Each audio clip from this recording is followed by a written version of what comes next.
दौसा लोकसभा क्षेत्र के हमारे सांसद पूर्व मंत्री मुरारीलाल मीणा जी, हमारे सांसद और पूर्व मंत्री लाल जाटव साहब, सकराय से विधायक रहीं और कैबिनेट मंत्री रहीं ममता भूपेश जी, नवनिर्वाचित दौसा से विधायक डीसी बैरवा साहब, महुआ से पूर्व विधायक हुड्डा जी, अनीता जाटव जी, जी आर खटाना साहब, अजीत सिंह महुआ जी, अभिमन्यु पूनिया साहब, अनिल चोपड़ा जी, पूर्व विधायक वेद सोलंकी जी, शिव प्रकाश जी, रामजीलाल ओड साहब जिलाध्यक्ष, इंद्राज गुजर जी जो यहाँ के प्रभारी हैं। सबसे पहले साथियों, मैं रामकरण मीणा जी का बहुत बहुत आभार व्यक्त करना चाहता हूँ, इनके परिवार का और आप सब लोगों का, जिन्होंने इस पंचायत में पायलट साहब की मूर्ति बनाने का काम किया और लंबे अरसे से मुझे यहाँ पे आने का न्योता दिया था। कुछ न कुछ बाधाएं आती रही, लोकसभा का सत्र, विधानसभा का सत्र, लेकिन आज आप सबकी मौजूदगी में इस शुभ काम को हम सब ने संपन्न किया। मैं सभी क्षेत्रवासियों को, आप सब लोगों को बहुत बहुत बधाई देता हूँ। मन से आप सब ने पायलट साहब के बारे में उन बातों को सुना जिनको अधिकांश बातों को आप पहले से जानते थे, और मैं बैठा बैठा सोच रहा था कि खटाना जी ने बोला, मुरारी जी ने बोला 1980 में राजनीति शुरू करी और 2000 में उनका सड़क दुर्घटना में यहाँ पर देहांत हुआ, तो 19-20 साल की राजनीति थी। मैं गणित लगा रहा था कि मुझे 21 साल हो गए।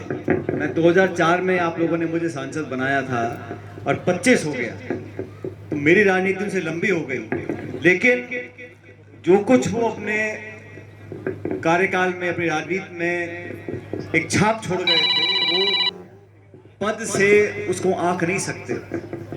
वो जो काम कर गए इस प्रदेश में और देश में, उसको देखकर लगता है कि बहुत कुछ करना हम सब लोगों के लिए बाकी है।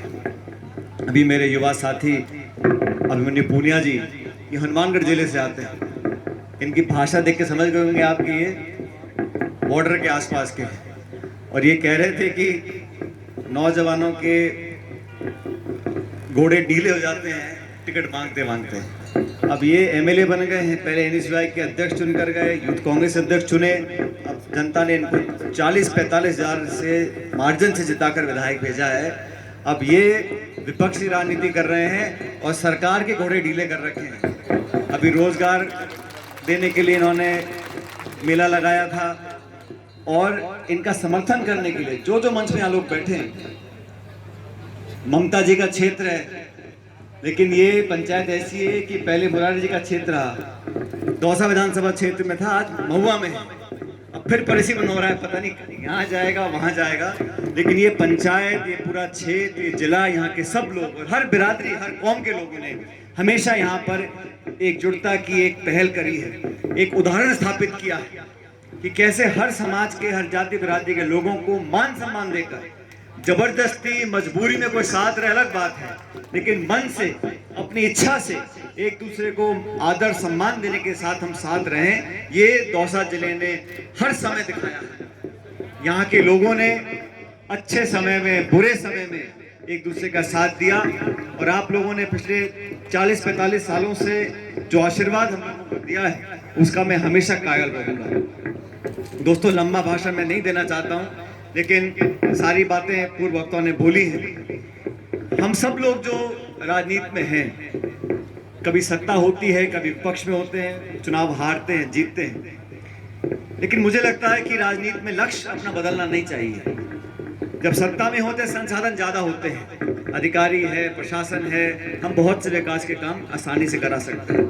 विपक्ष में होते हैं तो सरकार को आईना दिखाना होता है, लेकिन किस प्रकार की राजनीति कर रहे हैं ये बहुत जरूरी है। देश की जनता, प्रदेश की जनता अब बहुत जागरूक है। हम लक्ष्य की पूर्ति करने की राजनीति कर रहे हैं, अपनी महत्वाकांक्षाओं को पूरी करने की राजनीति कर रहे हैं, जोड़ने की राजनीति कर रहे हैं, तोड़ने की राजनीति कर रहे हैं, लोगों को मौका देने की राजनीति कर रहे हैं, लोगों का गला दबाकर, कंधे पर चढ़कर उनको खत्म करने की राजनीति कर रहे हैं। जनता सब देखती रहती है, जिसका मन बड़ा, सोच बड़ा, विचार बड़े, वो बड़े पद पर अपने आप पहुंचेगा। जिसकी छोट संकीर्ण है, जो लोग राजनीति में सिर्फ कुछ लक्ष्य पाने के लिए अपनी राजनीति करते हैं, वो बहुत लंबा नहीं चलते। और जो लोग समर्पित रहते हैं, हम भाषण कुछ भी दें, लेकिन हमारे कामों को जनता 24 घंटे देखती रहती है। और इसलिए मुझे लगता है अपने कर्मों से, अपने कामों से, हम सत्ता में हो या विपक्ष में हो, लोगों का मन जीतना पड़ेगा।